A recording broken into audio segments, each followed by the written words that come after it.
that name, whenever I say the name, it fills me up with joy Mm. and a sense of empowerment. This is just coming off the top of my head. And now I'm getting a little teary eyed because of all the amazing,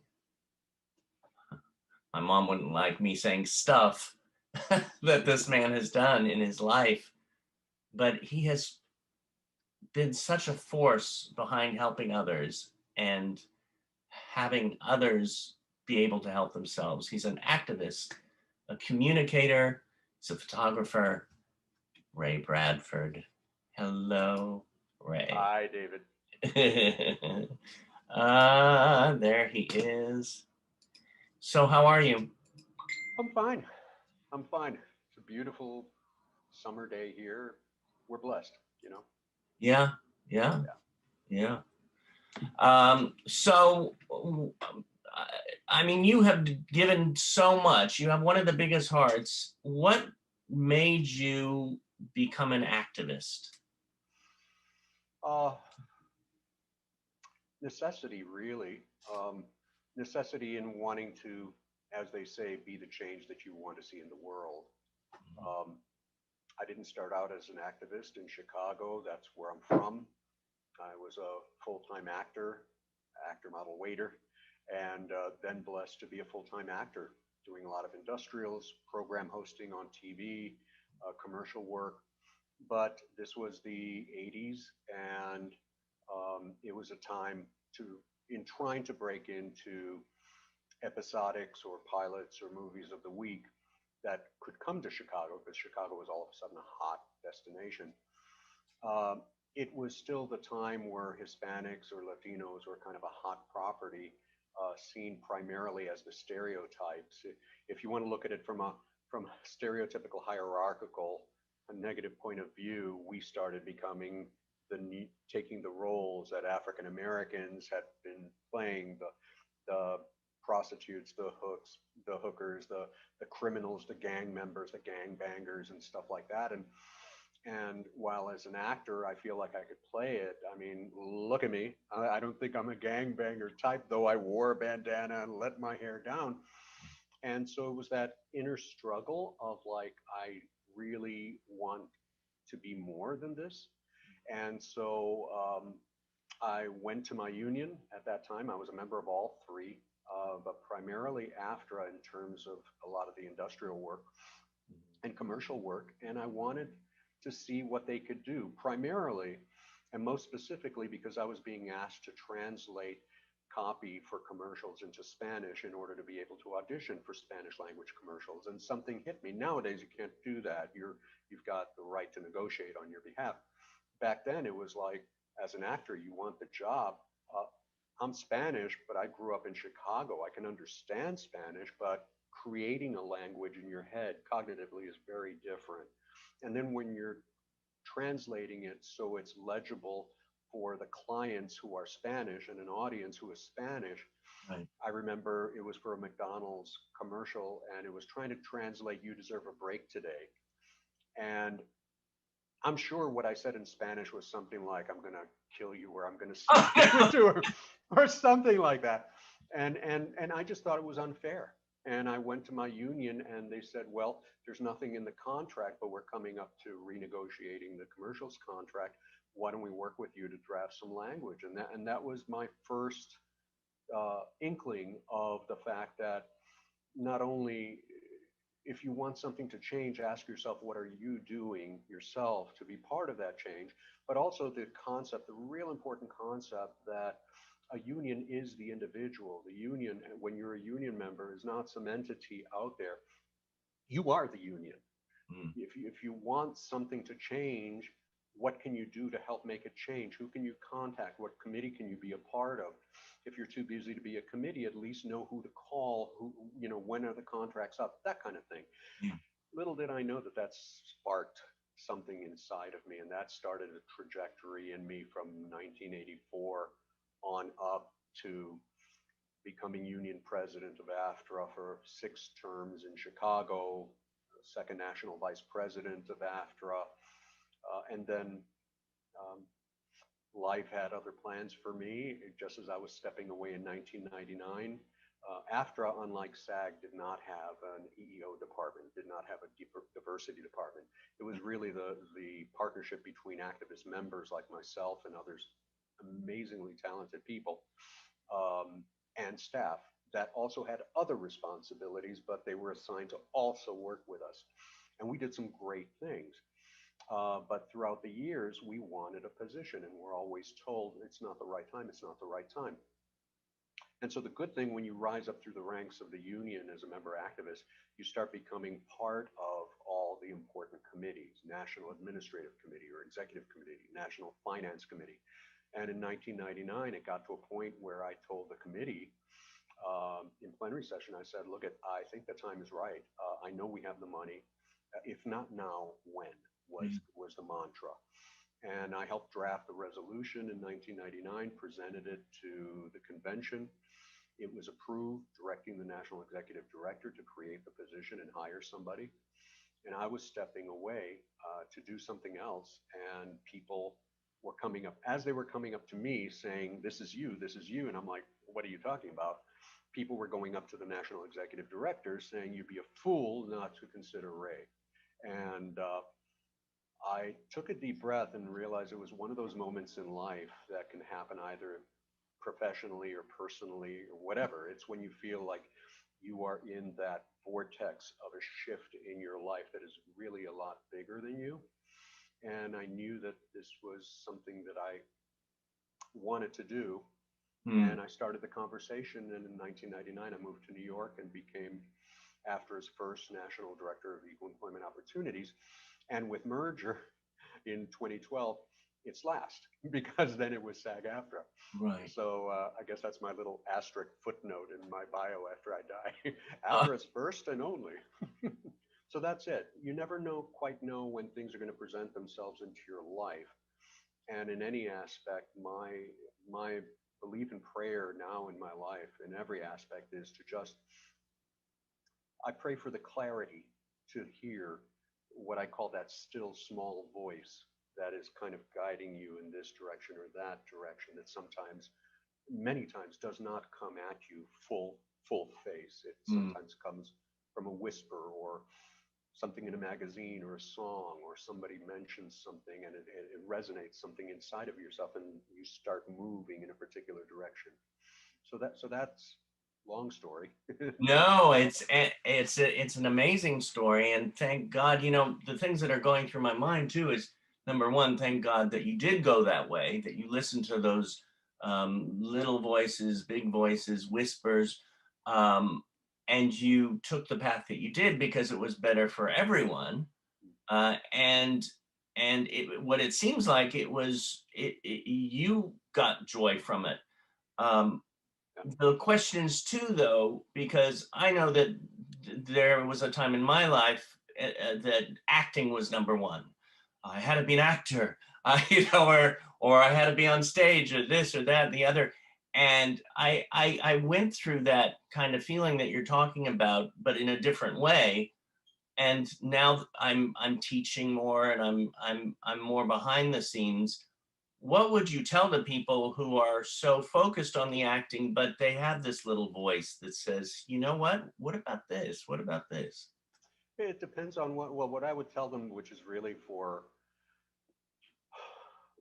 any aspect of life, really, whether it's professional, career, or personal relationships, or just your own self-worth and self-being, is to find those moments. I'm a big practitioner for meditation and just, I mean, really, truly, my goal at any moment of my life, my primary focus is to do what I need to do in the whirligig of life, to just find those moments to be still, stay quiet, and to just listen and sense for whenever something is moving me in a particular direction. It doesn't happen all the time, Right. obviously. Sometimes it's just wonderful to just thank thank the universe, thank whatever higher power you have inside for the blessings in life or where you are at that moment and stuff. Right. So what I would tell people who are currently, because I know that you deal with a lot of students, a lot of people who are either early in their profession, thinking about being in the profession or in the profession,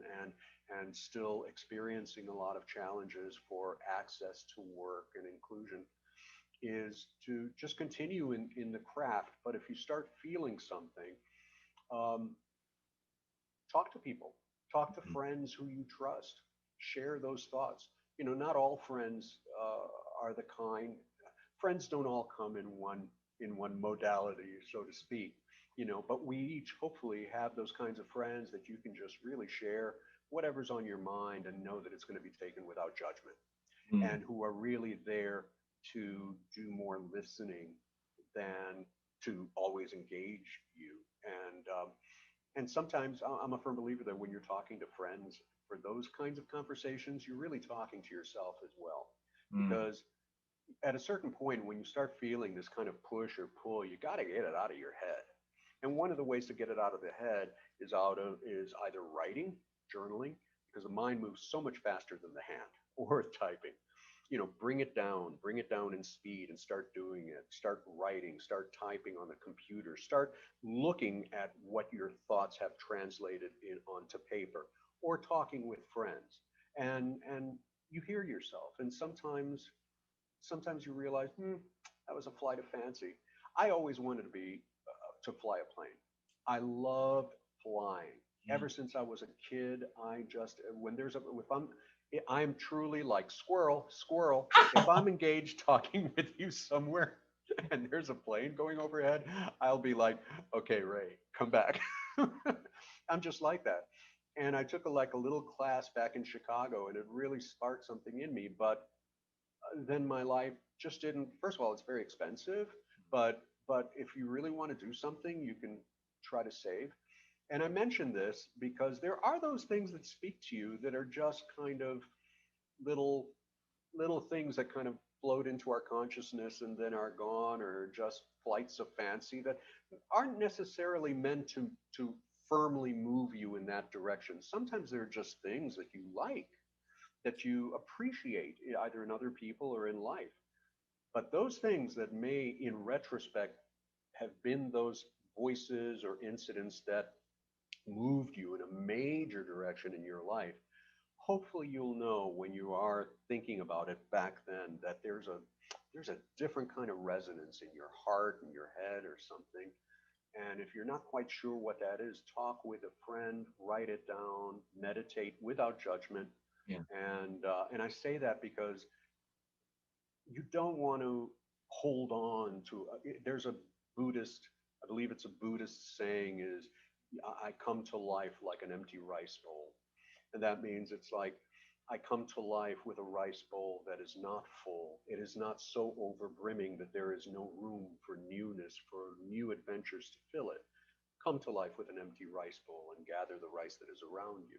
And that's how I see it. Even now in my retired life Mm, and stuff, there's still so much I want to do, so much we want to do, Terry and I, my husband and I. yeah. But we also know that we have elderly parents. We're at a point in life where it's about trimming, trimming, trimming, and really focusing on those things that you really want to do while you still have health, while you still have time, while you still have money. And so the exercise works at this point in life as much as the younger years. Right. How I feel like I'm in a Zen class right now on how to, We are. you know, what about the line in trusting in yourself? How do you know when to trust in yourself? Well, I think again, you have to be in any situation, and let me just use as an example. If you're asking, how do you know to trust yourself when you want to make a decision to move in a particular direction in life, in a career, or something like that? Um, I'm a firm believer that the heart knows, the spirit knows, and as you can tell, I'm a my guiding principle is very universal, Mm, very science of mind, very just the beliefs of all ages, teachers, principles, and I take the best of them. And one of the principles is that I believe that there are not that the future is already written in stone. I don't believe that, But I do believe that there is a journey that we're on that on some level is kind of already, kind of, if we call it our dharma, Mm, already kind of out there for us. And our responsibility is to do what we need to do, in life, stretch ourselves, do this, do that, do sports, do reading, blah, blah, blah, blah, blah, blah, blah. Because when you start touching on those areas that are really kind of more on your life purpose, either for a whole life or this period of your life, there's a certain resonance that happens. It's like when you hear a song for the first time and you just go, God, I really like that. You could hear 100 songs, but you won't have that reaction for every single song. It's kind of like that. It's so in terms of trusting yourself, I would say very simply, primally, what I do is I just meditate and I just stay quiet and clear my mind. I clear my mind and then I focus on whatever it is I am questioning or whatever road I'm considering. And then I really immerse myself in there. I visualize what it's like to be in there, what it's like to be in the moment. Say, for example, moving to a particular city, say Seattle. What yeah. would it be like? I do my homework, but then I really, if I've done my homework and I've done the finances and I've done this, you know, it is a major life change. So I would meditate and I would visualize and I would really see myself in that situation. The Mm, sights, the smells, the sounds, the people, and everything. And then I become aware of how I feel right here in my chest, whether that center is. Is there resistance to that? Is it ease?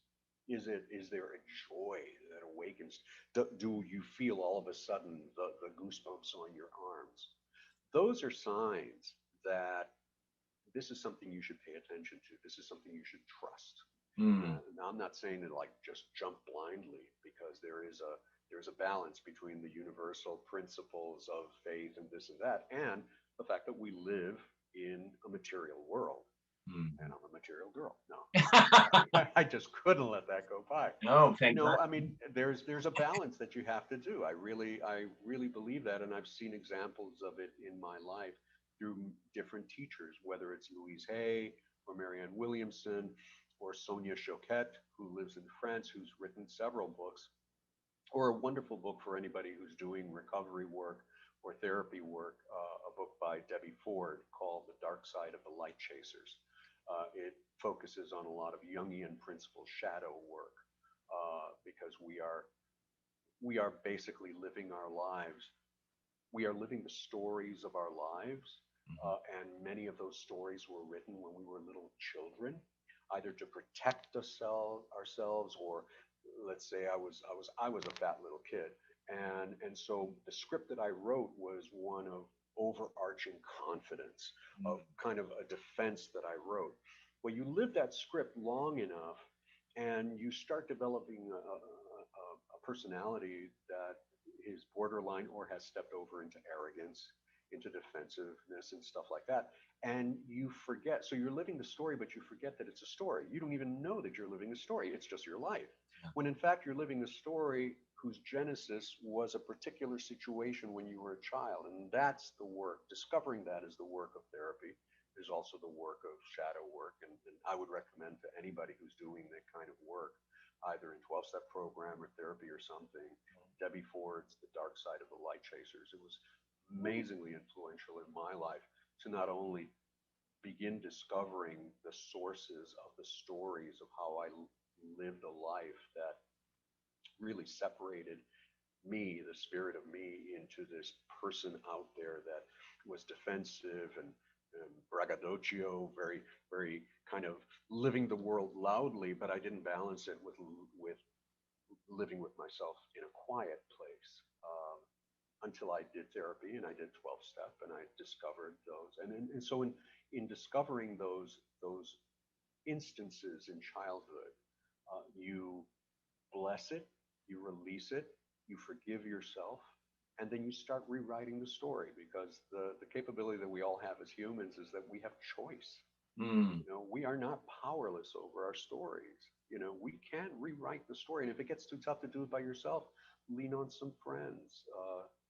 Well, and How, hearing this too, it shows how how you took your work throughout the years, how you gave of yourself and got back through your work.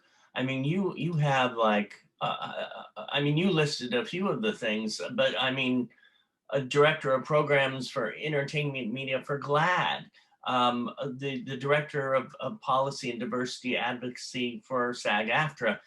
There's so, you know, the list goes on. What, I mean, you've done so much in your life. If I threw out right now, what are you most proud of? What would come to mind? I am going with what we're talking about. I am glad that I listened to that voice in 1999 that was presented to me to make a major career change. Mm, And I never thought that I would be a staff person for the union. And I never thought that my life would be one in civil rights in mm, the entertainment industry. I just wanted to be a professional working actor. And by that point, I was making a good living being a program host. I'd given up the dream of being a stage actor or an episodic actor. I found that my skills were really more as a communicator yeah. on camera, and I was good at it, and I am good at it.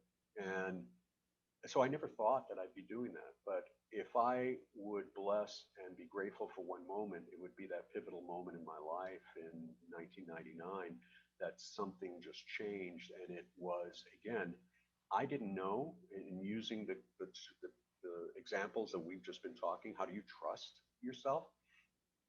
I just knew that there was a huge shift going on. And I remember going back to my hotel room because it happened at convention and shutting the door. And it was like a movie scene, David. It was like you step into the door and you shut the hotel door behind you and you press your back to it and you breathe and you go, what is happening? Yeah. Because I definitely felt like something is happening. And I remember going, self, would you want that job? Self, yes, I would.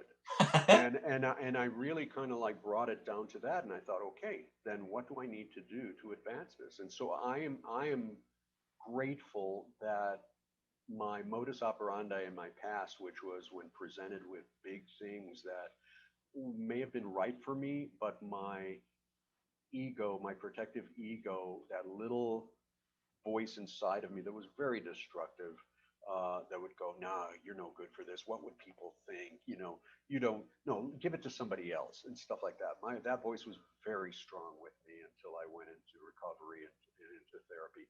And it just led me into, as successful as I was, and that's the dichotomy. It's like I find that when you're at that point in your life where you need a change, a big change. It's like the spiritual 2x4. Sometimes it taps you on the shoulder, and if you don't listen, eventually it's going to whoop you upside the head. But it's going to demand your attention because it is not the way you should be living your life. Either it will manifest in stress, blood pressure, or cancer, or some other thing, or major depression and suicide, unless you listen and you realize that something just is not right.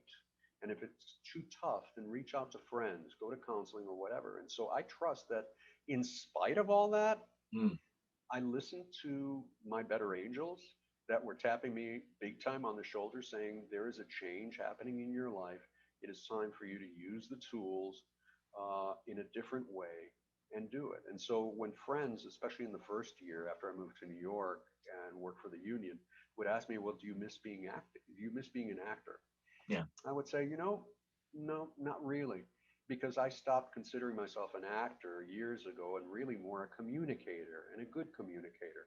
And what I'm doing now is I'm using my tools as a communicator and creating the message, not speaking somebody else's message, whether it was for a product or whatever. I'm creating a message, and that message has greater import than a product Yeah. because it is about people's lives, people with disabilities, minorities, LGBT people who want to have, one, jobs in the industry, want to not have to face discrimination and stereotyping and stuff like that, and look to the union and look to people for help. Well, now I was in a position to start using my tools to do it and in a creative way. And so I trust that moment that spoke to me, and I trust that I put my fears aside and stepped into the unknown. Yeah. Now, I'm getting a free therapy session right now because So am I. I'm taking this all in, and it feels like it's like, you know, I'm identifying with certain things in my life that I went, oh yeah, that was a sign, wasn't it? And this other, thank God I'm still here after the heart incident, which I call it a heart healing, which Hmm. is an interesting way to put it. I'm Um, glad you're here too, David. uh, yes, thank you. I'm glad we're both here. Yeah. I was one of the words that I wrote down here also. One word that stuck out to me, and when I read your bio, was that you're, and these aren't the exact words, but you're happily busy and retired. So you're retired, but you're being very busy. What is that busy, and what does retirement mean to you? Retired is very different than what I thought, and probably what most people who are still on the other side of retirement is. Sometimes people think it's, and maybe for some, it's finally lounging by the deck or this and that. And I find that in many ways I'm busier now than I was before, but it is all by choice. Hmm. You know, I choose what I do. I didn't plan on retiring. I was, after all the years, after 13 years at the unions living down here, I live in Long Beach. I used to live in San Pedro. And to commute, do that commute in the morning and then back, spending 4 hours total in the car every day, was fine when I moved here from New York. And I was, I relocated, same position after in New York, after in Los Angeles and stuff, and through all of that, and it was fine because the energy kept me going. And then merger happened, and then a year later I left the unions, and then a year after that I was offered the position at Glad, and their building is just like four doors down on on Wilshire, so it was that same commute again. Yeah. And while it may have been the same commute and the same type of work, we are different beings from moment to moment and from year to year. And 14, 15 years later, uh, doing a 4 hour commute every day really takes a toll on you. At that point, I was married. I am married. And so, to get up really, really early and leave before the sun comes up to get Four to the office hours. early. I'm sorry, what? You said 4 hour commute. Yeah, because when you're down here, there's really no way to avoid the 110 or the 405. I mean, it is what it is. And La Right. Brea and Fairfax and all that, it just is what it is. And in the evening, it's like, how close to rush hour are you going to be, or are you going to wait? And the more you wait, the later you get home, and then you get home, and then you spend an hour, and then you go back to bed. And it takes a toll, not just on yourself, but the relationship. And also, I found that I wasn't getting as much joy doing what I was doing, using all of my skill sets in the position that I was at Glad, because there was more of a responsibility to do blogs and to tweet this, to tweet that, to follow social media and this and that. And while I understand the shift in how we as a culture get our information and share our information, and if images are powerful or the lack of being seen is powerful in movies or TVs, it is just as powerful on your handheld device or your laptop and stuff. So it's really all about images, and I understand the importance of that. But it just didn't speak to me. And I was on a trip introducing the principles of media monitoring that GLAD uses to a new group of activists in Australia, in Melbourne and in Sydney. And I vacationed for a week before that in New Zealand, and New Zealand's an amazing place. And I went there and I just drove for a week from the North Island to the South, and I was surrounded by so much beauty. And the very first day that I was in my car, my heart space just opened up because it was so beautiful. And I started tearing up, and I was like, whoa, what's going on? And I realized that it had been quite a while since I felt that kind of just expansive joy that doesn't have to come from a car ride in New Zealand. It can happen when you're walking down the street and you see the jacaranda trees in bloom, or you see a friend you haven't seen. It's just that joy that for almost 2 years I had just been so busy and so busy and in the car for 2 hours each direction and work, work, work, work, work, Yeah. that I realized I called Terry from Queenstown, New Zealand, and I just shared with him what I had been thinking, Mm. and because it's a family decision, and he supported me. He said, "I just want my husband back." Yeah. And so I that kind of put it all in context. And I came back and retired and quit after 4 weeks, gave my notice, and then also realized that, do I really want to go back into the world and start from scratch again? And at an age in an industry where they value youth on both sides of the camera, and do I really want to do that, or do I want to start doing what I want to do on a personal freelance basis with my photography or my writing or with my church, And I chose the latter. And Mm. and again, as far as trusting your decisions, I just knew when I made that decision, there was just a sense of freedom that I felt. Now, not everybody can do that, and I don't want to, say that everybody can do that, because there are monetary influences to that too. You need security. You have to live in the world, Right. and I'm blessed that we are secure in our house and in our finances. So for me, it was just the right time to do. So I fill my life now. I'm very active in our church. It's a center for spiritual living called Namaste here in Long Beach. I spent 3 years on the board at a very tumultuous time. Now I'm director of their marketing team. So talk about Twitter and Instagram and all this stuff. I'm back on it, but the images that I'm creating and the messages that I'm sharing are inspirational and talk about our services or the different things. So it fills me. And again, I hope it touches people as well. So I'm hoping to make a difference there too. I also am back to reading a lot. I used to read a lot when in my life in New York, that I found when I moved here, I was always behind the car. And I just went from a book a month to a book a year, if that. And I realized that it's not going to happen on its own. I have to dedicate some time. So I'm back to like a book a month, and I'm really enjoying that time. And also taking care of our household. I'm retired, but Terry telecommutes for his job, so he's always here. So anything that I can do in our life to make our home life easier, preparing dinners. I love to cook. He loves to eat. So it's a wonderful system together. Right. you know? Right. Yeah. So that and exercise, because the older you get, the body's metabolism isn't quite as quick as it used Yeah. to be. And so I'm always monitoring that. And also, finally, I'm blessed that my parents, I mentioned before we started that my mom was turning 94 in 2 weeks. Well, my dad is right there too. And they both live in an assisted living facility outside of Chicago, where I'm from, and they're both healthy, smart, politically savvy. They are just amazing. And so any opportunity that I have, especially now post COVID, um, I'm there. I'm Mm. there. And so that's my time is full. My time is full, and it's a wonderful blessing. You know. Well, it's so nice to take care of yourself. So a lot of times we don't take care of ourselves, and then we also have the quote family and the friends. I mean, you even mentioned when we talked before in email land that there were so many people that you worked with that it's I mean, you're in a way, I always think of you as a beacon of this community, but there's so many others that you were talking about Absolutely. that you enjoyed working with, you know. Yeah. Let me jump in. Yes. There's some names that people may not be familiar with. There's Are these just pictures, or did you pull these people up? Well, I Because I've seen you in action before, David. have. Hello Oh my God. there. There's trouble now.